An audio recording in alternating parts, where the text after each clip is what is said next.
Hey everyone, so this is update on week 29, which is officially over as today I turn week 30.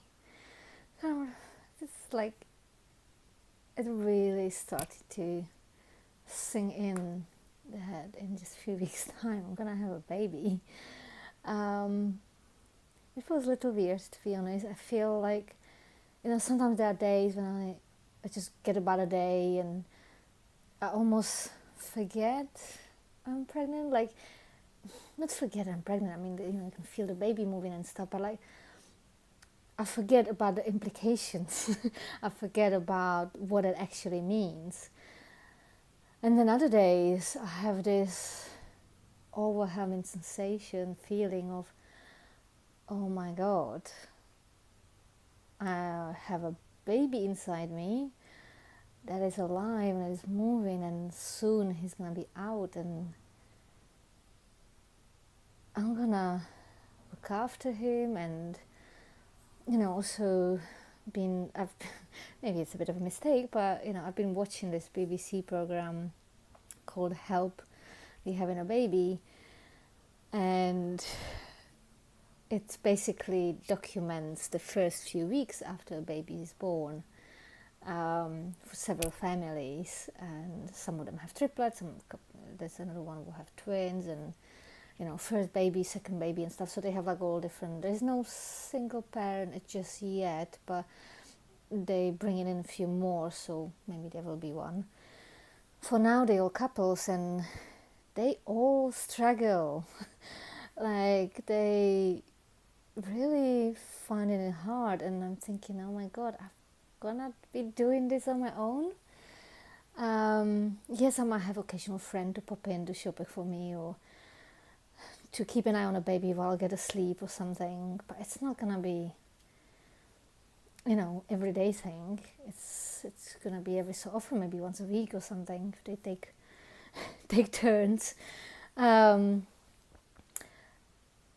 it's like the reality is really starting to hit, and it's such a mixed bag of feelings, because there is this excitement and just pure joy and really positive anticipation, like I'm gonna have a baby, like it's, I love him already, and I can't wait to see his face, and I don't know, touch his little fingers and kiss his little feet, like, it's just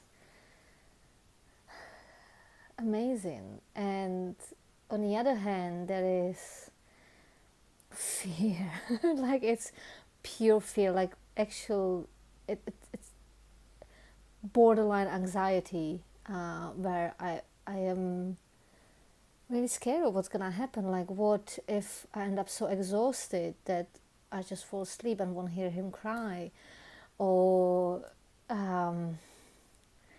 I don't know, make some terrible mistakes. What if I somehow accidentally hurt him, if I drop him or something? Like, already I'm dreading all this. Like, I have no experience with babies. At least with my current job, I get to change nappies for adults, but it's still, I've actually handled a nappy now. So I think that helps a little bit. But it's still, everything's gonna be new, everything's gonna be different. It's such a different world, and I'm gonna be alone with that, and it's actually starting to freak me out a little bit. And I know I have friends I can call, like, to ask, and family as well, to ask like what I need to do now. This is happening, but I suppose it's not the same like getting a hug, when you feel so exhausted, or just someone doing the nappies for you while you just sit down for a little bit and have a cup of tea or something.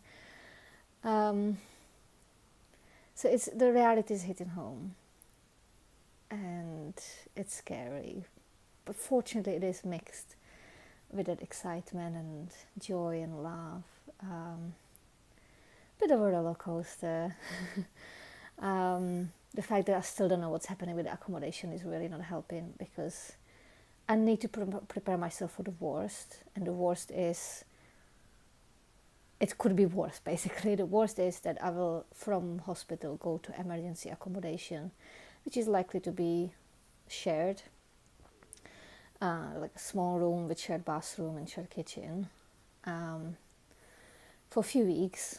But still, the first few weeks are the most crucial. They're the most difficult. It does freak me out a bit. I'm tearing up actually.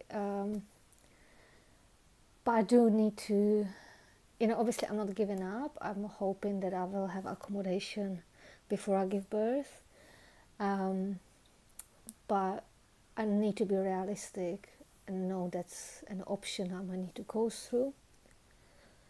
Not a start to my baby's life I imagined, but I'm not the only one like this. Many women, unfortunately, who have to go through that, and they turn up okay and their babies turn out okay. So it's better than being on the street, which would happen in some countries. So I suppose, it could be worse. Sorry, I just need to stay strong and know it's gonna be okay. And I'm not giving up, I'm still pursuing the counsel, and I'm gonna email my local counsellor because I have to change because I've moved, to try and get more help and push it so I still have 2 months, so hopefully I can be in my own place before I give birth, and I can start preparing. I can stack up nappies and get my Moses basket in and get a pushchair and just get stuff ready, so after birth I can just come home instead of going to a new strange place that I have to get used to, not mentioning getting used to a baby. I shouldn't have put a mascara on. It's like going all over the place. So yeah, the reality of everything, it's quite heavy, but I'm without wanting, I'm avoiding being in denial about things because that's not helpful. But what I'm at least trying to do is not to think about this all the time, because that would just cause me anxiety, and then it would be helpful either, and it could be harmful to the baby. So most of the time I'm just trying to focus on what is happening right now and take little actions, that kind of propel me forward. So sending those emails, making those phone calls, talking to people who know about this stuff, constantly looking for help and advice on the subject, but also focusing on other things, like focusing on my work and developing that, and looking for new clients for my business, but also looking after my health. And the pelvic floor pain, by the way, it's got better. It's still there. Sorry, I just have to drink. It's still there, but it has improved. I have taken some homeopathics, as my homeopath advised me to, and I'm using my belt much more. Pardon me, much more frequently. So I think that's helping as well, and I'm mindful of my movements and stuff. So it's much more manageable, and it's not so painful as it was last week. So that's good. I think the iron has really kicked in, the extra iron I've been taking, because I feel much better. Despite the 5 a.m. mornings, I'm actually managing all right, and I'm getting into a bit of a routine that's manageable, and I'm feeling okay. So I feel much better than I did last week. Little one is getting really strong with his kicks, and he's kicking and turning and stretching, and I love it. I just love it. I mean, I posted a video of him moving, and I just can't stop watching my belly. And he's most active first thing in the morning and last thing at night, or when I rest. But especially last thing at night, like when I lie in bed, that's when he starts readjusting his position, and I just lie there just feeling him and looking at my belly moving, and it's just amazing, the most amazing feeling ever. I'm just so grateful I get to experience this. I've also this morning had some good news. The father of the baby is coming to London. He's actually sent me a picture of his flight ticket. So he's gonna be here for the photo shoot, and he's gonna be here for the parenting class, and he's gonna be here to feel the baby, and it makes me really, really happy. Like, I know it sounds superficial and sounds silly, but it just means so much to me. So that really made my day this morning when I woke up and this was there. So yeah, that's another good news. And today I'm going to the court to officially change my name. So I'm going from Kristina Mendes Matejova to Kristina Magdalene Matej. I picked a middle name because I want to keep the KMM for my business. But I'm dropping the Mendes for obvious reasons. And, I love my husband, and I'm sad that he's not here anymore. But he is not here anymore, and this baby is not his, and it would just complicate things. And I suppose it's time to move on in practical ways. So I'm dropping the name Mendes. And I'm dropping the OVA from the end of my maiden name, because the OVA is only for females and it means belongs to. So my father and my brother are Matej, and my mom and I were Matejova. And I'm changing mine to Matej because I belong to fucking no one. And I want to have the same surname as my son as well. It just will make things much easier. Living here, it'd be hard to explain why I want his name to be Matej on the certificate when my name is Matejova. It's just pointless difficulties.